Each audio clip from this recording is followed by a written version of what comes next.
اللهم علمنا ما ينفعنا وانفعنا بما علمتنا. اللهم اشرح بالعلم صدورنا ونور قلوبنا وصحب به أجسادنا إنك على كل شيء قدير. اللهم أصلح لنا شأننا كله ولا تكلنا إلى أنفسنا طرفة عين. اللهم زدنا علما وارزقنا فهما. Para ummahat yang senantiasa mudah-mudahan dirahmati dan dimuliakan oleh Allah Azza wa Jalla, bersyukur kita kepada Allah Subhanahu wa ta'ala atas limpahan nikmat karunia yang senantiasa Allah curahkan kepada kita. Alhamdulillah alladzi min ni'matihi tatimmus shalihat. Kembali di pagi hari yang berkah ini kita bisa berkumpul di tempat yang mulia ini dengan tujuan sama-sama hadir ke dalam majlisul ilm, majlis Ma'anil Quran, baca makna-makna kalamullah tabaraka wa ta'ala, dan semoga kita termasuk orang-orang yang diberikan keutamaan daripada majlisul ilm. Ijtama'a qaumun fi baitin min buyutillah yatluna kitaballah wa yatadarasunahu fima bainahum illa nazalat alaihimus sakinah wa hafathumul malaikah wa dzakarahumullahu fiman indah. Salam dan salam tercurahkan untuk Rasulullah sallallahu alaihi wasallam, tercurahkan juga salam untuk keluarga Nabi, seluruh para sahabatnya ridwanullahi alaihim ajma'in wa man tabi'ahum bi ihsanin ila yaumiddin. Kembali kita melanjutkan kajian kita membaca Ma'anil Quran, makna-makna kalamullah tabaraka wa ta'ala, dan kita masih di dalam suratul Takwir, salah satu surat yang terdapat di dalam Al-Quran di mana Allah tabaraka wa ta'ala di awal-awalnya berkisah tentang hari kiamat dan peristiwa-peristiwa yang terkait dengan hari kiamat itu. Baru setelah itu Allah sebutkan pelajaran-pelajaran atau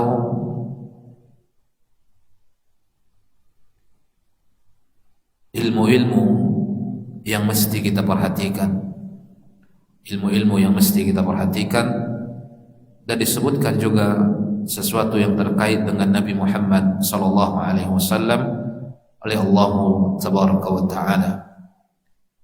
Dan ini semua sindiran bagi orang-orang yang tidak beriman kepada Nabi sallallahu alaihi wasallam dengan sebenar-benar iman. Kita baca dari awal, nanti insyaallah kita lanjutkan karena kita sampai kepada ayat yang ke-22.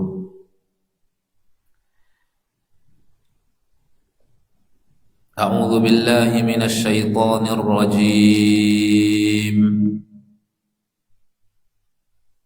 Bismillahirrahmanirrahim. Idza asy-syamsu kuwirat وإذا النجوم انكدرت وإذا الجبال سيرت وإذا العشار عطلت وإذا الوحوش حشرت وإذا البحار سجرت وإذا النفوس زوجت وإذا الموءودة سئلت بأي ذنب قتلت وإذا الصحف نشرت وإذا السماء كشطت وإذا الجحيم سعرت وإذا الجنة أزلفت علمت نفس ما أحضرت فلا أقسم بالخنس al-jawaril kunnas wal-laili idza as'as was-subhi idza tanaffas innahu laqawlu rasulin karim dhi quwwatin 'inda dhil 'arsy makin muta'in thumma amin wa ma sahibukum bimajnun wa laqad ra'ahu bil ufuqil mubin wa ma huwa 'alal ghaibi bidhanin wa ma huwa biqauli syaitanir rajim fa ayna tadhhabun in huwa illa dzikrun lil alamin liman syaa'a minkum ay yastaqim wa ma tasyaa'una illa ay yasha'a Allah wa ma tasyaa'una illa ay yasha'a Allahu rabbul alamin. Ibu-ibu yang saya muliakan, kita sampai kepada ayat yang ke-22, yaitu tentang wa ma sahibukum bimajnun. Wa ma sahibukum bimajnun. Beberapa ayat yang sebelumnya telah kita terangkan, di mana Allah tabaraka wa taala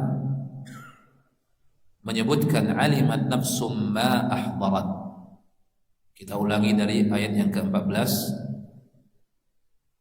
karena nanti ketika didatangkan surga dan neraka, wa idzal jahimu su'irat wa idzal jannatu uzlifat. Apabila neraka jahanam dinyalakan, wa idzal jahimu su'irat wa idzal jannatu uzlifat. Kemudian surga didekatkan oleh Allah Azza wa Jalla. Karena dua makhluk ini makhlukatan telah diciptakan oleh Allah Azza wa Jalla. Surga telah diciptakan oleh Allah Subhanahu wa taala, neraka telah diciptakan oleh Allah Azza wa Jalla. Wa huma makhluqatani la yafniyani abadan, yang tidak akan musnah selama-lamanya. Surga adalah tempat orang-orang yang beriman, neraka adalah tempat orang-orang yang ingkar kepada Allah Azza wa Jalla. Fariqun fil jannati wa fariqun fis sa'ir. Dan kedua-duanya akan didatangkan oleh Allah Azza wa Jalla. Allah mengatakan wa idzal jahimu su'irat wa idzal jannatu uzlifat. Maka ketika didatangkan dua makhluk ini, dua kampung ini, kampung kekal abadi, surga dan neraka, surga tempat orang yang beriman, neraka tempat orang yang tidak beriman. Ketika Allah bicara tentang neraka, wattaqun naral lati waquduha an-nas wal hijara uiddat lil kafirin. Ketika Allah bicara tentang surga, Allah mengatakan uiddat lil muttaqin. Jadilah kita orang yang bertakwa agar surga tempat kembali kita. Maka ketika telah didatangkan surga, didatangkan neraka, apa kata Allah Azza wa Jalla? Alimat nafsum ma ahdarat. Maka setiap jiwa itu mengetahui seluruh apapun yang telah dia lakukan. Kebaikankah yang dia lakukan atau kemungkarankah yang dia lakukan? Semua yang tahu. Yang berbuat baik dia akan mengingat kebaikannya, yang berbuat jahat dia akan mengingat apa? Kejahatannya. Karena Allah mengatakan wa wajadu ma 'amilu hadira.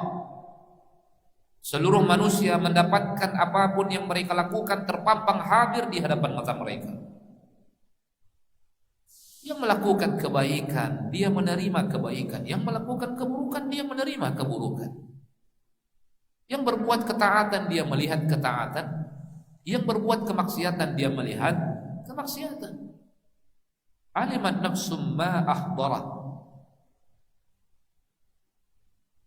Kemudian Allah bersumpah, fala uqsimu bil khunnas al jawaril khunnas wal laili idza as'as was subhi idza tanaffas innahu laqawlu rasulin karim. Lalu Allah berbicara sedikit tentang apa? Al-Quran yang dibawa oleh Nabi sallallahu alaihi wasallam. Lalu Allah menyebutkan tentang kedudukan Nabi sallallahu alaihi wasallam, dzi quwwatin inda dzil arsy makin. Nabi SAW seorang Nabi yang sangat mulia. Bahkan disebutkan Sayyidul Anbiya, pemimpinnya para Nabi. Sebagaimana Jibril alaihissalam Sayyidul Malaikah, maka Nabi adalah Sayyidul Al-Anbiya wal Mursalin, Sayyidu waladi Adam, Sayyidina sallallahu alaihi wasallam. Jibril adalah pemimpin para Nabi, Jibril adalah pemimpin para malaikat, dan Nabi Muhammad adalah pemimpin para nabi dan pemimpin seluruh anak cucu Adam. Allah mengatakan dzi quwwatin 'inda dzil 'arsy makin muta'in thamma amin.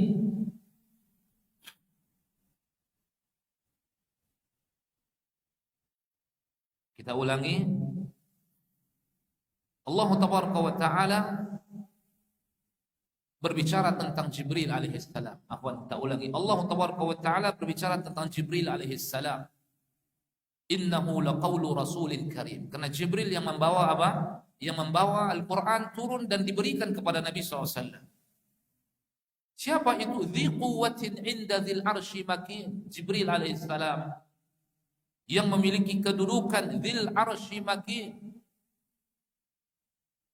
Jibril makhluk yang diciptakan oleh Allah tabaraka wa taala, yang diberikan sayap 600 janah, 600 sayap diberikan oleh Allah tabaraka wa taala, yang memiliki kedudukan sebagaimana Nabi sallallahu alaihi wasallam memiliki kedudukan, dan Nabi SAW adalah Sayyidul Anbiya, Sayyidu waladi Adam, maka Jibril alaihissalam Sayyidul Malaikah, pemimpinnya para nabi. Dzi quwwatin inda dzil arsy makin muta'in thamma amin. Yang ditaati, yang didengar ucapannya di alam malaikat. Kemudian setelah itu baru Allah berbicara tentang Nabi sallallahu alaihi wasallam. Wa ma sahibukum bimajnun. Sampai di sini. Kita lanjutkan. Wa ma sahibukum bimajnun. Dan temanmu itu tidaklah sekali-kali gila. Karena majnun ini merupakan apa? Tuduhan orang-orang kafir Quraisy untuk siapa? Nabi sallallahu alaihi wasallam. Maka dibantah oleh Allah tabaraka wa taala lewat ayat yang mulia ini. Setelah Allah menyebutkan tentang Jibril alaihissalam dan kemuliaan Jibril alaihissalam, dzi quwwatin inda dzil arsy makin muta'in thamma amin, maka Allah mengatakan wa ma sahibukum bimajnun. Muhammad itu orang yang selalu bersama kalian itu, teman kalian itu. Nabi SAW teman bagi masyarakat Makkah dari Nabi kecil. Nabi hidup bersama mereka 40 tahun lebih. Bahkan disebutkan oleh Allah Taala dengan sebutan sahib. Wa ma sahibukum bimajnun. Sahabat kalian, teman kalian Muhammad itu bukan seorang yang gila. Nah, salah satu tuduhan yang dituduhkan kepada Nabi, Nabi dikatakan seorang yang majnun. Tuduhan yang keji dituduhkan kepada Nabi dan dibantah oleh Allah Azza wa Jalla. Allah mengatakan wa ma sahibukum bimajnun. Sahabat kalian itu, teman kalian itu bukanlah seorang yang gila. Karena yang dibawa oleh Nabi SAW adalah firman Allah Tabaraka wa Ta'ala, kalamullah yang Allah berikan kepada Jibril, dan Jibril sampaikan kepada siapa? Nabi SAW. Wa ma sahibukum bimajnun.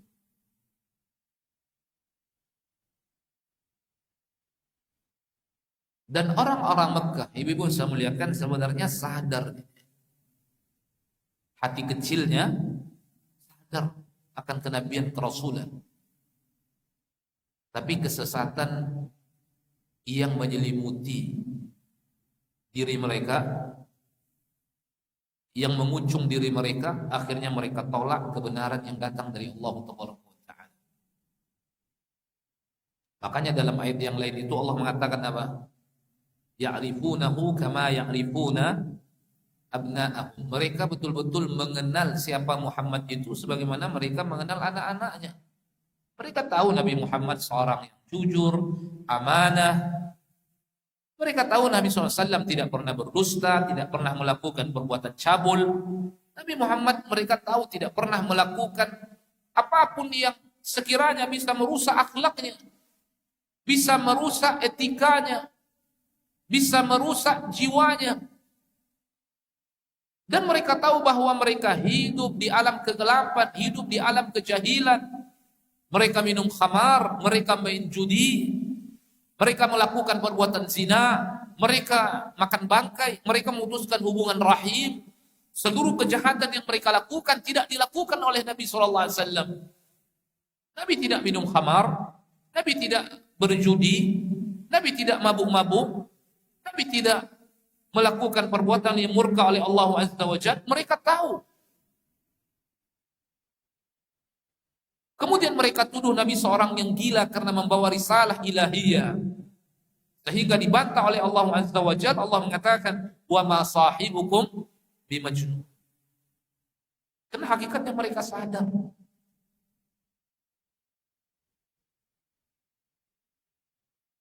Kemudian Allah Taala mengatakan, walaqad ra'ahu bil ufuqil mubin.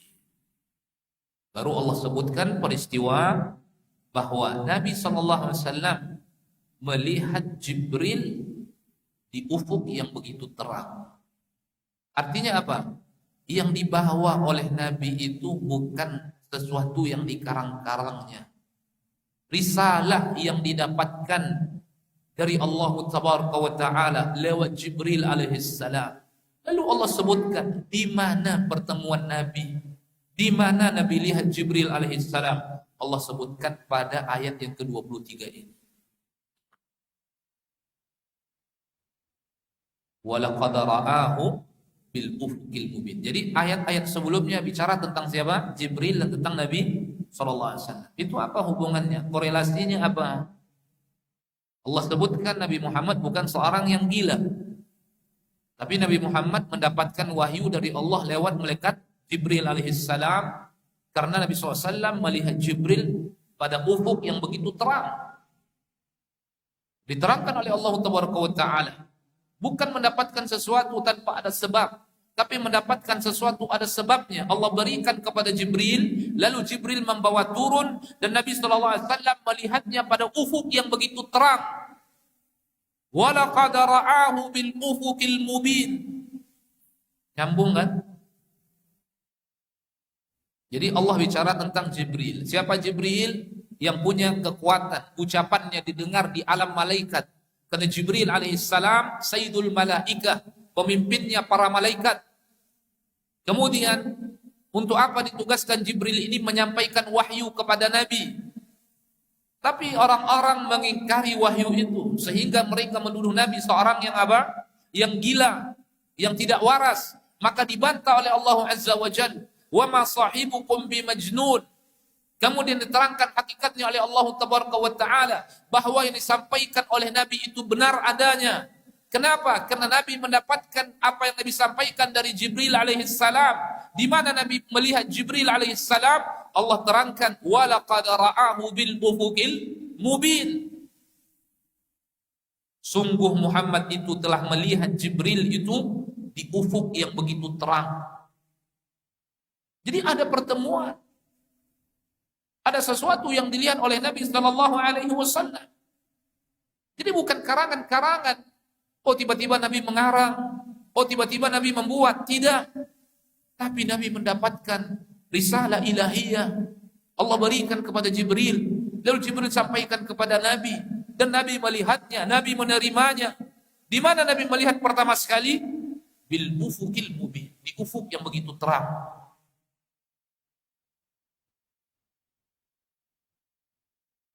Nanti pertemuan yang kedua kalinya ketika Nabi sallallahu alaihi wasallam melakukan perjalanan.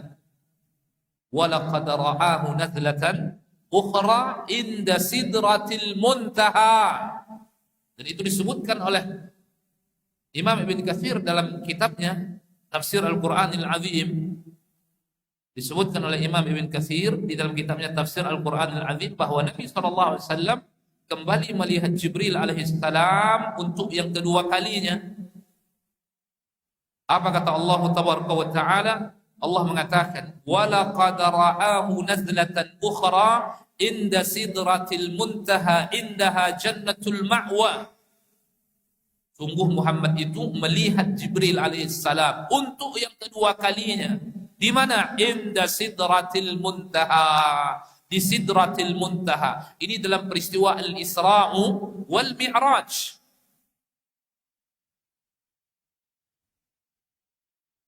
Jadi bukan karangan Nabi, bukan sesuatu yang dibuat-buat oleh Nabi. Ada pertemuan Nabi SAW bersama Jibril alaihissalam, dilihat dengan nyata oleh Nabi SAW. Bahkan Allah menyebutkan bil ufukil mubin, di ufuk yang nyata, di ufuk yang begitu terang, disaksikan oleh Nabi SAW dengan mata kepalanya, dan diberikan risalah itu kepada Nabi SAW, risalah yang diterima oleh Jibril dari Rabbnya dan diberikan kepada Nabi SAW, dan Nabi saksikan bil ufukil mubin. Maka tuduhan yang menuduh Nabi, yang dituduh oleh orang-orang jahiliyah, oleh orang-orang kafir di masa itu, tuduhan yang tidak benar, dan itu dibantah oleh Allah Azza wa Jalla. Wa ma sahibukum bimajnun. Orang yang hidup bersama kalian itu, yang berteman puluhan tahun bersama kalian itu, bukan seorang yang gila. Tapi apa yang dia sampaikan, sesuatu yang dia dapatkan dari Jibril alaihissalam. Kapan dia lihat Jibril itu? Bil ufukil mubin. Di ufuk yang begitu nyata. Mubin itu artinya apa? Nyata. Artinya bukan samar-samar Nabi melihat Jibril alaihissalam. Bukan samar-samar Nabi menerima wahyu itu dari Jibril alaihissalam. Tapi nyata. Bil ufukil mubin.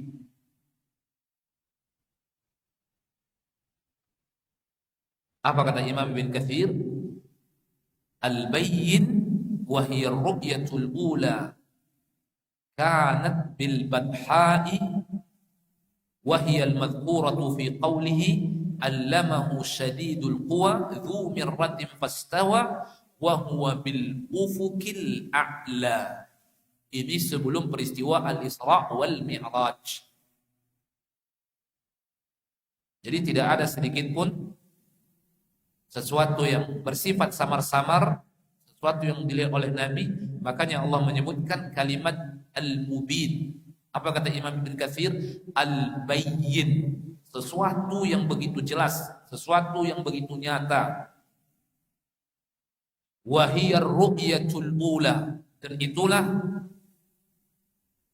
pandangan yang pertama yang dilihat oleh Nabi sallallahu alaihi wasallam. Adapun yang kedua ketika peristiwa Al-Isra'u wal Mi'raj, walaqad ra'ahu nazlatan ukhra inda sidratil muntaha indaha jannatul ma'wa. Jadi di sini ada dua tauqid yang Allah sebutkan.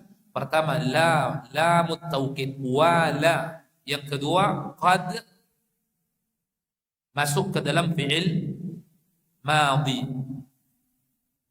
Karena qad bisa masuk ke dalam al-fi'lul madhi, bisa masuk ke dalam al-fi'lul mudhari. Bagi ibu-ibu yang belajar bahasa Arab, dia akan mengerti ini. Bisa masuk ke dalam fi'il madhi, bisa masuk ke dalam fi'il mudhari. masuk ke dalam fi'il madhi, maka qad litaukid, untuk penguat, benar-benar. Kemudian qad masuk ke dalam fi'il mudhari untuk menunjukkan sesuatu yang bersifat kadang-kadang. Misalnya qad yadhhabu Muhammad, kadang-kadang Muhammad itu pergi. Tapi ketika qad masuk ke dalam al-madhi, itu menunjukkan benar-benar. Walaqad ra'ahu, ra'a di sini fi'il apa? Al-madhi. Ra'a yara, artinya melihat. Walaqad ra'ahu, dan sungguh benar-benar Muhammad itu melihat Jibril alaihissalam di ufuk yang begitu terang dan nyata.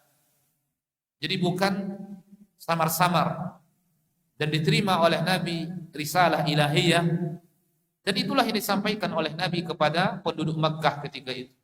Lalu penduduk Makkah menuduh Nabi berdusta, menuduh Nabi gila, dan yang lain sebagainya. Maka dibantah oleh Allah Azza wa Jalla, wa ma sahibukum bimajnun wa laqad ra'ahu bil ufukil mubin.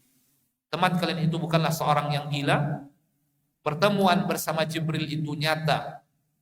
Muhammad melihat Jibril itu berada pada ufuk yang begitu terang.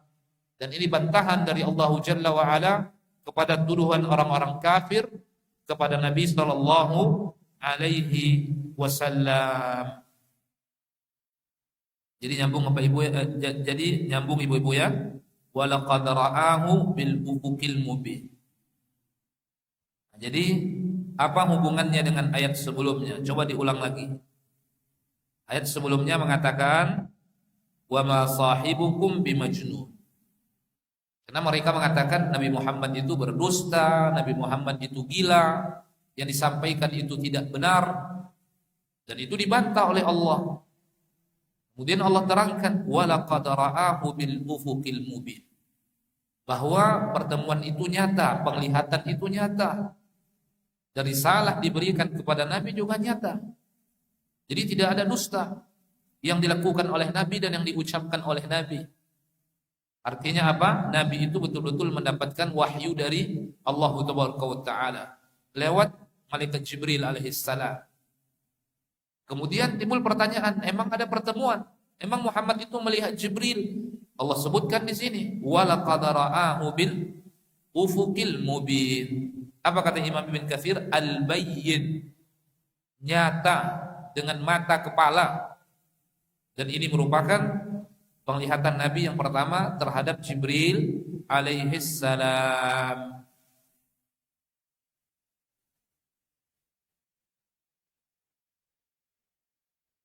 Kita lanjutkan. Kemudian Allah menyebutkan tentang Nabi sallallahu alaihi wasallam, wa ma huwa 'alal ghaibi bidhanin. Dan Muhammad itu tidaklah pelit menyampaikan sesuatu yang gaib, ilmu-ilmu. Jangankan sesuatu yang zahir, sesuatu yang betul-betul mesti diketahui. Yang gaib pun ketika Nabi diberitahu oleh Allah, Nabi sampaikan. Karena itulah tugas Nabi sallallahu alaihi wasallam. Karena itulah tugas Nabi SAW. Nabi tidak menyembunyikan apa-apa. Yang wajib Nabi sampaikan, maka Nabi sampaikan. Bahkan sebagian sahabat bertanya tentang perkara-perkara yang gaib. Ketika diketahui oleh Nabi, diberitahukan oleh Allah Jalla wa'ala, disampaikan oleh Nabi SAW. Tidak ada disembunyikan oleh Nabi SAW. Ada sebagian orang sekarang, ilmu itu apa? Bertingkat-tingkat. Ada sebagiannya seorang tak boleh diberitahu kepadanya. Ilmu yang seperti ini baru orang ini yang boleh diketahui. Ilmu yang seperti ini baru orang ini yang... Sama semuanya. Nabi menyampaikan ilmu kepada umatnya. Seperti apapun kedudukan umat Nabi SAW, disampaikan ilmu oleh Nabi SAW. Disampaikan ilmu oleh Nabi kepada sahabat yang memiliki kejeniusan, kepintaran sangat luar biasa. Disampaikan ilmu oleh Nabi SAW kepada sahabat yang tidak memiliki itu semua. Yang mungkin sulit dalam mencerna, dalam menghafal. Karena sebagian para sahabat, sebagian mereka datang kepada Nabi, "Ya Rasulullah, alimni thumma aujiz." Berikan aku ilmu, tapi persingkat ilmu yang kau sampaikan kepadaku ya Rasulullah. Karena dia tidak memiliki kemampuan menghafal dengan kalimat yang sangat banyak. Tapi Nabi sampaikan kepadanya ilmu, tidak dipisah-pisahkan, tidak dibeda-bedakan. Seluruhnya disampaikan oleh Nabi. Apa yang butuh disampaikan, disampaikan. Apa yang butuh dikatakan, dikatakan. Dan Allah mengatakan, "Wa ma huwa 'alal ghaibi bidhanin." Muhammad itu bukanlah pelit menyampaikan yang gaib kepada kalian. Artinya apa? Apapun yang mesti Nabi sampaikan, Nabi sampaikan. Apapun yang mesti Nabi ucapkan, Nabi ucapkan. Ketika Allah beritahukan kepada Nabi peristiwa-peristiwa yang gaib, Nabi beritahukan kepada sahabatnya. Apalagi sesuatu yang mesti butuh apa? Diketahui oleh umatnya. Pasti Nabi sampaikan. Makanya ibu-ibu yang saya muliakan, tidak ada satu perkara pun yang mendekatkan kita kepada surga, Nabi telah mengajarkan. Dan tidak ada satu pun yang akan mendekatkan seseorang ke dalam neraka, melainkan Nabi Muhammad telah menyampaikan wanti-wantian atasnya, telah menyampaikan tahzirannya, telah menyampaikan peringatannya. Karena Nabi itu fungsinya disebutkan oleh Allah basyiran wa nadhira, pemberi kabar gembira, sang pemberi peringatan. Tak ada yang disembunyikan oleh Nabi. Yang gaib pun, andaikan dianjurkan oleh Allah disampaikan kepada umatnya, disampaikan oleh Nabi SAW. Karena Allah mengatakan, "Wa ma huwa 'alal ghaibi bidhanin." Dia Muhammad itu tidak pelit menyampaikan peristiwa yang gaib. Apa kata Imam Qatadah? Disebutkan oleh Imam Ibn Katsir dalam kitabnya, "Kanal Qur'anu ghaiban fa anzalahu Allahu ala Muhammad." Adalah Al-Quran itu sebelumnya ghaiban, sesuatu yang gaib. Kemudian Allah turunkan kepada Nabi sallallahu alaihi wasallam. Kemudian Nabi pun sampaikan kepada umatnya. Nabi sampaikan kepada umatnya. Kitabun anzalnahu ilaika mubarakun liyadabbaru ayati wa liyatadzakkara ulul albab. Jadi di antara maknanya apa? Di antara maknanya yang dimaksud dengan ayat ini yang pertama adalah Al-Quran. Karena Al-Quran pertamanya sesuatu yang gaib, yang tidak nampak. Lalu Allah tampakkan, Allah turunkan kepada Jibril, Allah berikan kepada Jibril, lalu Jibril berikan kepada Nabi sallallahu alaihi wasallam. Kemudian Nabi ajarkan kepada umatnya. Jadi yang pertama maksudnya adalah Al-Quran. Kana al-Qur'anu ghaiban fa anzalahu Allahu ala Muhammad. Fama dhanna bihi 'ala an-nasi bal nasharahu wa ballaghahu wa badzalahu likulli man arada. Dan Nabi tidak menyembunyikan dari manusia. Tetapi Nabi sampaikan, Nabi ajarkan.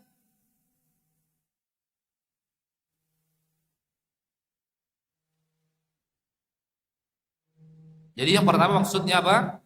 Yang pertama maksudnya Al-Quranul Karim. Wa ma huwa 'alal ghaibi bidhanin. Kenapa disebut Al-Quran di dalam ayat ini Al-Ghaibu?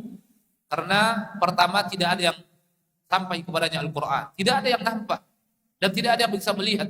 Lalu Allah berikan kepada Jibril alaihissalam ayat demi ayat. Kemudian Jibril sampaikan kepada Nabi SAW. Dan Nabi tidak menyembunyikan, tapi diajarkan oleh Nabi SAW. Seluruh ilmu diajarkan oleh Nabi. Yang gaib, yang tidak gaib, seluruhnya diajarkan oleh Nabi Sallallahu Alaihi Wasallam.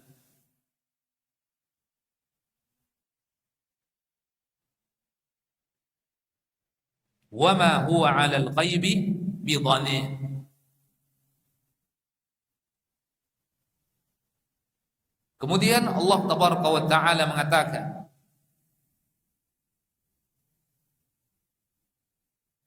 wa ma huwa biqauli syaitanir rajim.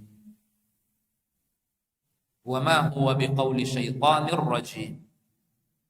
Dan Al-Quran itu, di dalam ayat ini Allah menyebutkan sifat Al-Quran. Wa ma huwa biqauli syaitanir rajim. Dan Al-Quran itu bukanlah perkataan syaitan yang terkutuk. Ya'adhan billah. Setelah Allah Ta'ala menyebutkan tentang Nabi SAW bahwa Nabi itu menyampaikan Al-Quran, tidak menyembunyikan yang gaib, karena sebelumnya Al-Quran adalah gaib, maka disebutkan sifatnya oleh Allah Jalla wa'ala, wa ma huwa biqauli syaitanir rajim.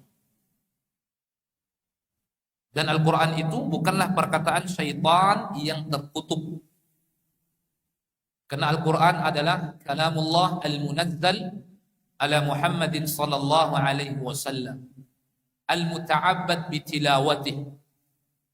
Al-Quran perkataan Allah yang diturunkan kepada Nabi, yang dijadikan bentuk daripada ibadah dengan membacanya. Jadi sekedar membacanya ibadah, ditambah mempelajarinya ibadah, ditambah memahaminya ibadah, ditambah mentadabburinya ibadah, ditambah menghafalnya ibadah, ditambah mengajarkan ibadah. Kita perhatikan ibu-ibu saya muliakan, berapa banyak kebaikan yang akan didapatkan oleh seorang yang hidup bersama Al-Quran. Membacanya ibadah, menghafalnya ibadah, memahaminya ibadah, mentadabburinya ibadah, mengajarkannya ibadah, menegakkan hukumnya ibadah. Berapa kebaikan yang akan kita raih dari Al-Quran? Saya ulangi, membacanya ibadah, memahaminya ibadah, menghafalnya ibadah, mentadabburinya ibadah, mengajarkannya ibadah, menerapkan hukumnya ibadah. Bagaimana dikatakan a'yadzan billah, ucapan syaitanur rajim, dan itu dibantah oleh Allah Azza wa Jalla, wa ma huwa biqauli syaitani ar-rajim. Dan Al-Quran itu bukanlah perkataan syaitan yang terkutuk.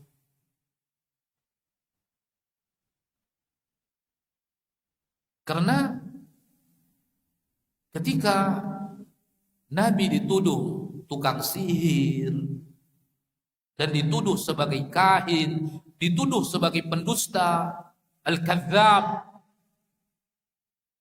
terhadap apa yang disampaikan oleh Nabi, sama saja mereka menuduh apa yang disampaikan oleh Nabi SAW.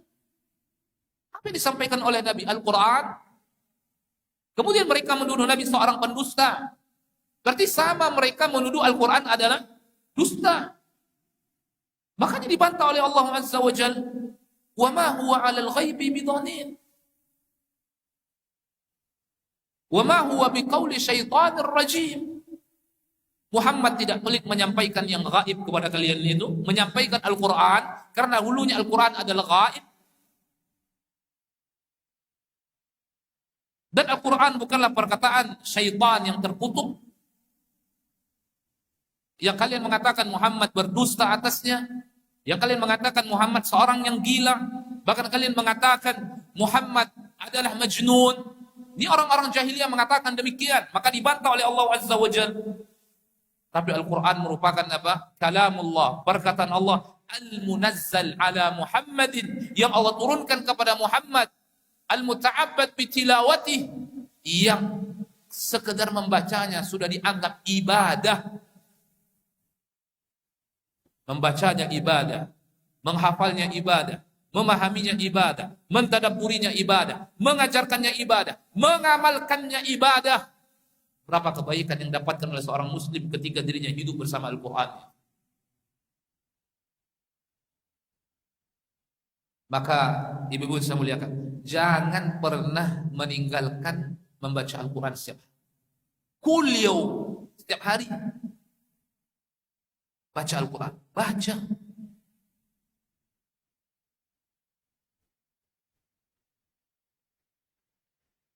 Jangan sampai terbenam matahari di hari itu, ibu saya muliakan, kita belum punya bagian membaca apa? Baca di pagi hari, di siang hari, di sore hari, di malam hari. Baca. Dan kalau bisa setiap bulan kita khatam membaca apa? Al-Quran. Sebagian para ulama mengatakan orang yang tidak khatam setiap bulan dikhawatirkan dia termasuk orang yang meninggalkan Al-Quran. Ini yang kita khawatirkan. Kenapa demikian? Nabi SAW mengatakan, Iqra'ul Qur'ana fi syahrin. Bacalah Al-Quran itu setiap bulan. Maksudnya khatamkan Al-Quran, membaca Al-Quran setiap bulan. Dan sejujurnya, belum sepenuhnya kita amalkan. Kita masih sering meninggalkan membaca Al-Quran. Minta pertolongan kepada Allah Azza wa Jalla. Minta bantuan kepada Allah Subhanahu wa Ta'ala. Menghadap kepada Allah Tabaraka wa Ta'ala. At-tawajjuh ila Allah Tabaraka wa Ta'ala. Agar kita bisa merealisasikan apa yang diperintahkan oleh Nabi ini. Karena Nabi SAW pernah mengadu kepada Allah Tabaraka wa Ta'ala tentang umatnya. Akan ada umatnya meninggalkan Al-Quran. Apa kata Allah Tabaraka wa Ta'ala? Wa qala ar-rasul ya Rabbi. Wa qala ar-rasul ya Rabbi inna qawmi ittakhadhu hadha al-Qur'ana mahjura. Ya Allah, umatku menjadikan Al-Quran perkara yang mereka abaikan dan ditinggalkan. Dikhawatirkan, kata para ulama, ketika seorang muslim tidak khatam Al-Quran dalam satu bulan itu, dikhawatirkan dia termasuk orang yang meninggalkan Al-Quran. Ya dan billah. Karena Nabi mengatakan, Iqra'ul Qur'ana fi syahrin. Bacalah Al-Quran pada setiap bulan. Maksudnya khatamkan Al-Quran pada setiap bulan.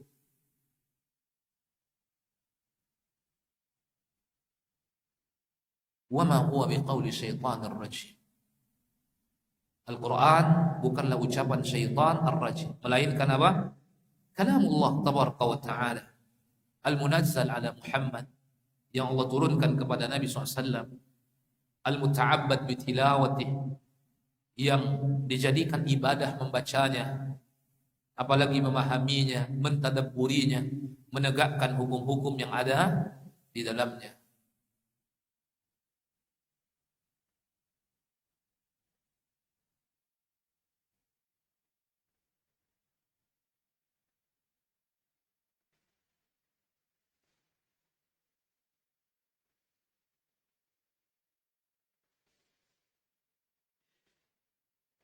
Ibu-ibu saya muliakan, para akhwat yang dimuliakan oleh Allah Tabaraka wa Ta'ala. Jadi kita ingat tadi ya, Al-Quran kalamullah, bukan makhluk, al-munazzal ala Muhammad SAW, yang diturunkan kepada Nabi SAW, al-muta'abbad bitilawatih, yang dijadikan pahala sekedar membacanya. Bahkan Nabi mengatakan, Man qara'a harfan min kitabillah falahu hasanatun wal hasanatu bi asyri amsalih. Yang membaca satu huruf saja daripada Al-Quran mendapatkan satu kebaikan dilipat gandakan menjadi 10 kebaikan. Bayangkan ketika kita merealisasikan apa yang dianjurkan oleh Nabi tadi, satu juz berarti setiap hari, kena satu bulan khatam, berarti apa? Satu juz itu berapa huruf dan berapa pahala kebaikan yang akan kita dapatkan, dan dilipat gandakan menjadi 10. Ibu bisa muliakan. Kemudian setelah itu Allah menyindir keras terhadap orang-orang yang tidak menerima Al-Quran, dan mengecam dengan kecaman yang keras terhadap orang-orang yang tidak menerima Al-Quran. Fa aina tadhhabun? Maka kemanakah kamu akan pergi? Fa'aina kemanakah tadhhabun, kamu akan pergi? Artinya apa? Sudah nyata Al-Quran ini turun dari Allah Jalla wa'ala, karena dia merupakan kalamullah yang Allah turunkan kepada Nabi. Sudah nyata.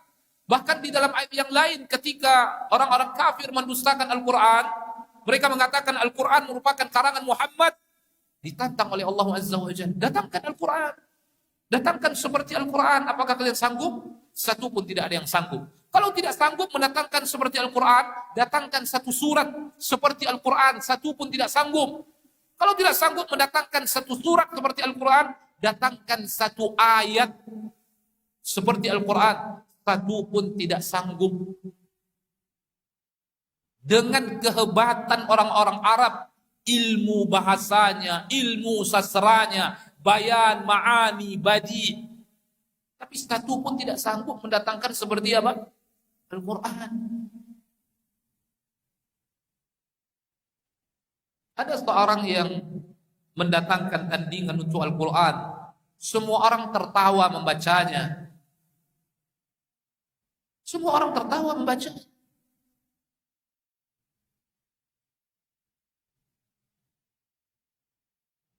Tapi begitu Al-Quran dibacakan, semua orang termenung mendengarkannya, terkesima. Terkesima. Tapi ketika orang berusaha menandingi Al-Quran, kemudian dibacakan di hadapan khalayak, semua orang tertawa mendengarkannya. Tapi Al-Quran membuat orang menangis. Al-Quran membuat orang terkesima. Jubair ibn Mut'im, sebab masuk Islamnya disebutkan ketika dia mendengarkan Nabi sedang salat dan mendengarkan Al-Quran dibacakan, ketika aku mendengarkan ayat itu dibacakan, apa kata Jubair bin Mut'im? Kada qalbi ayyatir, hampir hatiku terbang. Bayangkan bagaimana terkesimanya dia mendengarkan Al-Quran dibaca. Najasyi ketika diperdengarkan kepadanya surat Maryam, dia sampai meneteskan air mata. Dan Allah kisahkan dalam Al-Quran, wa idza sami'u ma unzila ila rasul, apabila mereka mendengarkan apa-apa yang diturunkan kepada Rasul, maka kalian akan melihat mata mereka mencucurkan air mata. Ini Al-Quran. Tapi ketika Al-Quran tandingan untuk Al-Quran yang asli dibacakan, tertawa seluruh manusia mendengarkannya. Tapi ketika Al-Quran yang datang dari Allah Jalla wa'ala dibacakan, hatta orang kafir terkesima mendengarkannya. Dan semua ummahat pasti tahu bagaimana kisahnya, kisah masuk Islamnya Umar bin Khattab. Mendengarkan Al-Quran dibacakan, membaca Al-Quran. Surat apa? Surat Taha. Umar baru membaca Bismillahirrahmanirrahim. Baru membaca Bismillahirrahmanirrahim. Apa kata Umar? Dengan penuh terkesima Umar mengatakan, wallahi ma ajmalu hadzal ism. Demi Allah betapa mulianya ini nama Ar-Rahman, nama Ar-Rahim. Kemudian Umar membaca beberapa ayat dalam surat Taha. Lalu Umar mengatakan, wallahi la yaqulu hadza, demi Allah tidaklah ada zat yang mengucapkan ucapan ini, wallahi tidak berhak disembah bersamanya, kata Umar. Itu Umar ketika itu belum masuk Islam, tapi terkesima membacanya, mendengarnya. Maka orang yang mengatakan Al-Quran ini sesuatu yang tidak benar dibantah oleh Allah Ta'ala. Apalagi sampai mengatakan ucapan syaitan ar-rajim. Karena Nabi dituduh seorang sahir, seorang majnun, seorang kahin. Nabi dituduh tukang sihir, Nabi dituduh seorang dukun. Berarti ucapannya tidak benar. Karena Nabi dituduh apa? Sahir. Nabi dituduh apa? Kahin. Nabi dituduh apa? Kadzdzab, pendusta besar. Allah bantah. Wa ma huwa biqauli syaitanir rajim. Lalu Allah kecam setelah itu. Orang-orang yang seperti itu sifatnya, Allah mengatakan, fa aina tadhhabun? Kemana kalian ingin pergi? Kemana kalian ingin pergi? Maksudnya apa? Aina tadhhabu uqulukum? Kemana akal kalian itu? Seharusnya kalian berpikir. Ini sudah jelas Al-Quran datang dari Allah Azza wa Jalla, diturunkan kepada Nabi Sallallahu Alaihi Wasallam. Satu pun bangsa Arab tidak bisa membuat seperti Al-Quran. Artinya apa? Akan masih ragukah kalian bahwa Al-Quran ini karangan-karangan Muhammad? Ragukah kalian datang dari Allah sehingga kalian menuduh karangan Muhammad? Aina tadhhabun? Kemana kalian akan pergi? Maksudnya, aina tadhhabu uqulukum? Kemana akal kalian pergi? Kemana akal kalian berpikir? Apa maksudnya? Wa aina tadhhabun? Fa aina tadhhabu uqulukum fi takdzibikum bihadzal Qur'an ma'a zuhurihi wa wuduhihi wa bayani kauni haqqan min indillahi azza wa jal. Kemana akal kalian pergi? Apa yang dipikirkan oleh akal kalian sehingga kalian mendustakan Al-Quran ini, padahal dia jelas, padahal dia terang menerang kebenaran yang datang dari Allah azza wa jal.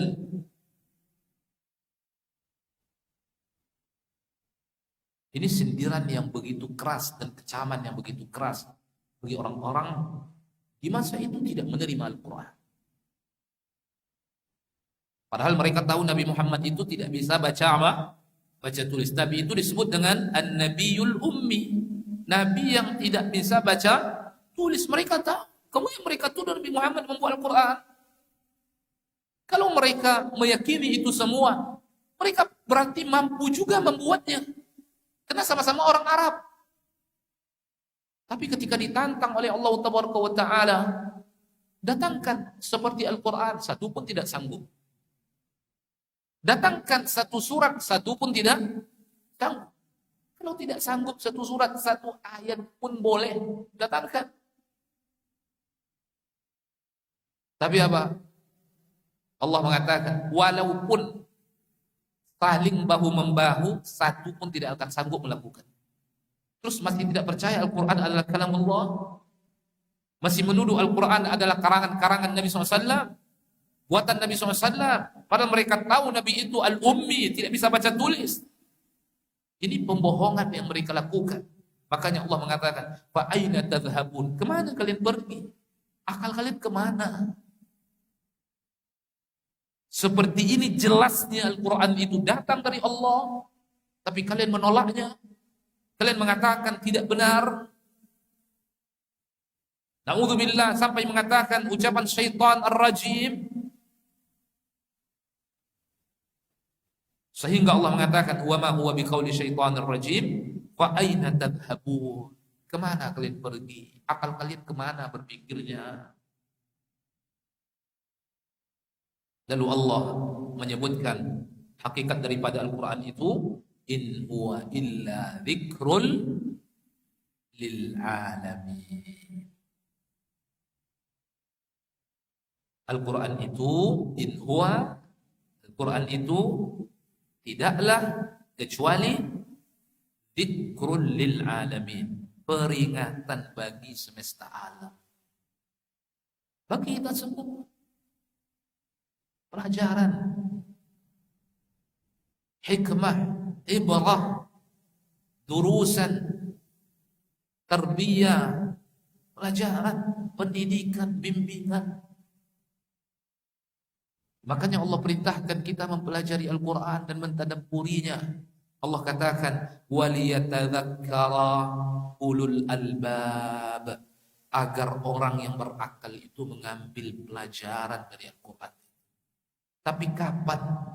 Ketika seseorang membacanya, ketika seseorang memahaminya, ketika seseorang mentadabburinya, ketika seseorang menegakkan perintah-perintahnya dan meninggalkan larangan-larangannya, mendapatkan pelajaran dari situ. Waliyatadzakkara ulul albab. Tapi kalau diabaikan, tidak bisa. In huwa illa dzikrul lil alamin. Nah, sekarang pertanyaannya ibu-ibu yang saya muliakan, mau atau tidak kita Al-Quran menjadi pelajaran bagi kita? Kan itu lagi pertanyaannya. Allah sudah jadikan Al-Quran itu dzikrun, peringatan dan pelajaran. Sekarang pertanyaannya, mau apa tidak kita dibimbing, diingatkan oleh Al-Quran ini? Di saat kita akan mengatakan mau, buktikan. Dengan cara apa? Baca setiap hari, pelajari, pahami, tadabburi, tegakkan hukum-hukumnya. Yang Perintahkan, laksanakan. Yang dilarang, tinggalkan. Sehingga berfungsi Al-Quran itu untuk kita zikrun, sebagai sang pemberi peringatan. Berarti nanti kita akan bersahabat dengan Al-Quran. Disebut dengan sahibul Quran atau disebut dengan ahlul Quran. In huwa illa dzikrul lil alamin.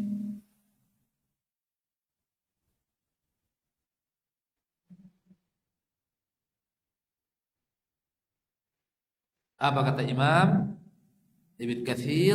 Hadzal Qur'an dzikrun li jami'in nas yatadhakkaruna bihi wa yatta'idun. Al-Quran ini merupakan peringatan bagi seluruh manusia yang dengannya mereka mendapatkan pelajaran peringatan. Yang dengannya mereka mendapatkan pelajaran dan peringatan. Sebaik-baik pelajaran itu yang kita dapatkan dari mana? Dari Al-Quran. Sebaik-baik pelajaran yang kita dapatkan dari Al-Quran. Kemudian Allah mengatakan, setelah Allah mengatakan in huwa illa dzikrul lil alamin, tidaklah Al-Quran itu melainkan dzikrun, peringatan bagi alam semesta ini, dan kita di antara alam itu kita. Apa kata Syekh Muhammad At-Tamimi? Wa ana wahid min dzalikal alam. Saya bagian daripada alam. Kita semua bagian daripada alam. Kullu ma siwallahi alam wa ana wahid min dzalikal alam. Selain daripada Allah adalah alam dan saya salah satu daripada alam. Kita semua adalah alam. Dan Al-Quran diturunkan dzikrul lil alamin.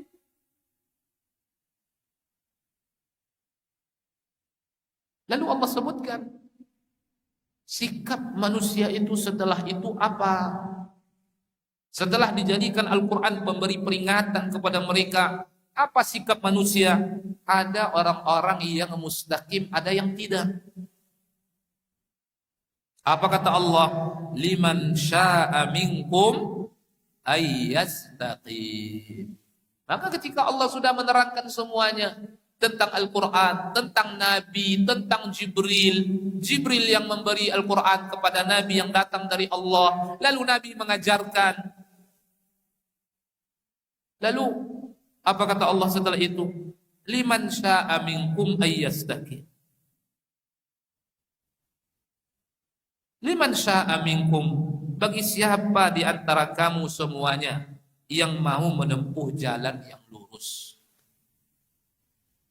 Maksudnya apa? Yang ingin, yang mengikuti Al-Quran, luruslah jalannya. Yang menjadikan Al-Quran sebagai peringatan, sebagai pemberi pelajaran, sebagai pemberi bimbingan, akan lurus jalannya. In huwa illa dzikrul lil alamin liman sya'a minkum ayyastaqim. Quran betul-betul memberikan peringatan bagi siapa yang ingin lurus jalannya. Maknanya apa? Bagi siapa yang tidak menjadikan Al-Quran pemberi peringatan untuknya, berarti tidak akan lurus jalannya, tidak akan benar jalannya, akan menyimpang ke kanan ke kiri, akan menyimpang di jalan-jalan yang bukan jalan Allah, yang bukan jalan Nabi SAW. Nabi suatu ketika membuat garis yang lurus di tanah. Dalam sebuah hadis sebutkan, kemudian Nabi membuat garis ke kanan ke kiri dengan jumlah yang sangat banyak. Apa kata Nabi? Ini adalah jalan Allah yang lurus. Kemudian Nabi menyebutkan garis-garis ke kanan ke kiri. Nabi mengatakan wa hadhis subul, dan ini merupakan jalan-jalan. Kemudian Nabi mengatakan ma min sabilin, tidak ada satu jalan pun melainkan di dalamnya ada syaitan yang mengajak manusia masuk ke dalamnya. Tapi yang benar itu satu, ibu yang saya muliakan, yang benar itu satu, jalan Allah. Bagi siapa? Bagi yang menjadikan Al-Quran sebagai sang pemberi peringatan. In huwa illa dzikrul lil alamin liman sya'a minkum ayyastaqim. Al-Quran sang pemberi peringatan bagi siapapun di antara kalian yang mau lurus jalan. Bagi siapa yang tidak mau lurus jalannya, berarti dia meninggalkan apa? Al-Quran. Dan itu kita saksikan. Orang yang meninggalkan Al-Quran tidak akan pernah lurus jalannya. Tidak akan pernah lurus jalannya. Seperti apapun kejeniusan Allah berikan kepadanya, seperti apapun tingginya IQ Allah berikan kepadanya, tidak akan pernah lurus jalannya. La ya'rif kaifas salah, dia tidak tahu bagaimana salat yang benar, dia tidak tahu bagaimana bersuci yang benar, dia tidak tahu bagaimana akidah yang benar, dia tidak tahu bagaimana beribadah yang benar, tidak tahu. Walaupun tinggi kejeniusannya, kepintarannya. Tapi bagi orang-orang yang hidup bersama Al-Quran, menjadikan Al-Quran sebagai zikrun bagi dirinya, dia akan hidup di jalan yang lurus. Liman sya'a minkum ayyastaqim. Berarti dari ayat ini kita simpulkan apa? Ada dua hakikatnya. Makna yang tersirat apa? Berarti bagi siapa yang tidak menjadikan Al-Quran sebagai zikrun, jalannya tidak akan lurus. Karena Allah mengatakan, in huwa illa dzikrun lil alamin liman syaa minkum ayyastaqim. Itu syaratnya. Mau kita mendapatkan pelajaran dari Al-Quran agar lurus jalan kita, mau. Tapi kalau tidak, tak dibaca, tak dipelajari, tak dipahami, tak ditadabburi, ya pasti jalannya ghairul mustaqim, bukan jalan yang lurus. Dia akan masuk ke dalam jalan-jalan yang dibuat oleh Nabi, yang di dalamnya banyak syaitan yang menyuruh manusia masuk ke dalamnya. Ma min sabilin, kata Nabi, tidak ada satu jalan pun yang ke kanan ke kiri itu melainkan ada syaitan yang mengajak-ngajak manusia masuk ke dalamnya. Kita ingin jalan yang lurus. Jadikan Al-Quran sebagai zikrun dalam kehidupan kita. In huwa illa zikrun lil alamin liman syaa minkum ayyastaqim. Bagi siapa yang mau lurus jalannya, tapi bagi siapa yang mau bengkok-bengkok jalannya, tinggalkanlah Al-Quran. Tapi suatu saat dia akan menyesal. Fa imma ya'tiyannakum minni huda faman ittaba'a hudaya fala yadhillu wala yashqa wa man a'rada an dzikri fa inna lahu ma'isyatan dhanka wa nahsyuruhum yaumal qiyamati a'ma. Kemudian yang terakhir Allah mengatakan, wa ma tasyauna illa ayyasha Allahu rabbul alamin. Wa ma tasyaun, dan apapun yang kalian kehendaki, melainkan itu semua atas kehendak Allah Rabbul Alamin. Maka berusahalah kita selalu apa? Memiliki masyiah yang mulia. Nabi mengatakan takdir seseorang itu akan dimudahkan untuknya. Maka berusaha kita menanam masyiah yang baik dalam diri kita, menunjukkan itulah takdir kita.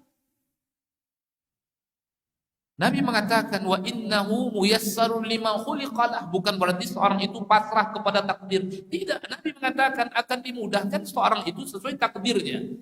Karena kita tidak tahu takdir kita, tanamkan di dalam jiwa kita kebaikan-kebaikan, keinginan-keinginan yang baik.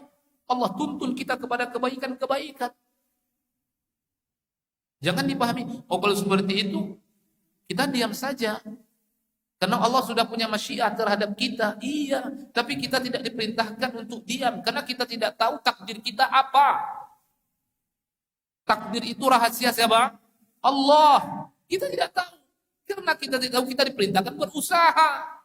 Lakukan kebaikan, Allah tuntun kita kepada kebaikan.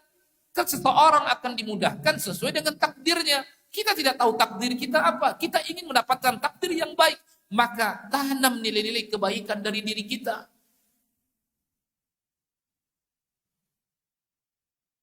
Kecuali seseorang dia takdirnya tahu.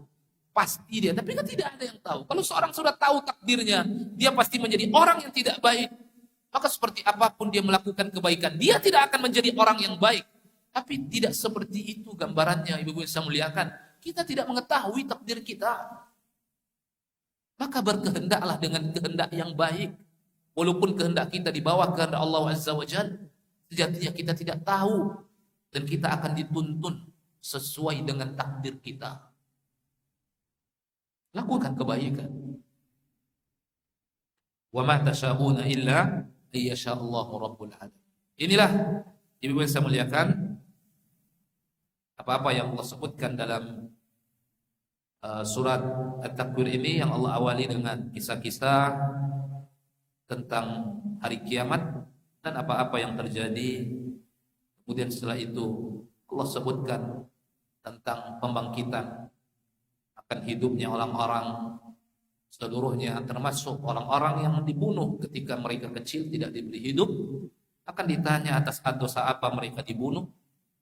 Kemudian akan dibagikan lembaran-lembaran catatan-catatan dan akan didatangkan surga, neraka. Kemudian setiap jiwa akan mengetahui apa yang telah dia perbuat. Lalu Allah bersumpah dengan makhluknya. Kemudian Allah menyebutkan tentang Al-Quran, menyebutkan tentang Jibril alaihissalam, kemudian menyebutkan tentang Nabi SAW, kemudian menyebutkan tentang Al-Quran diturunkan sebagai sang pemberi peringatan bagi orang-orang yang menginginkan jalan yang lurus. Baik, mudah-mudahan apa yang disampaikan bermanfaat. Insyaallah kita lanjutkan di pertemuan berikutnya. Sebelum kita tutup, mungkin ada satu pertanyaan yang masuk, bisa kita jawab dulu apabila kita bisa menjawabnya. Kalau tidak, wallahu a'lam.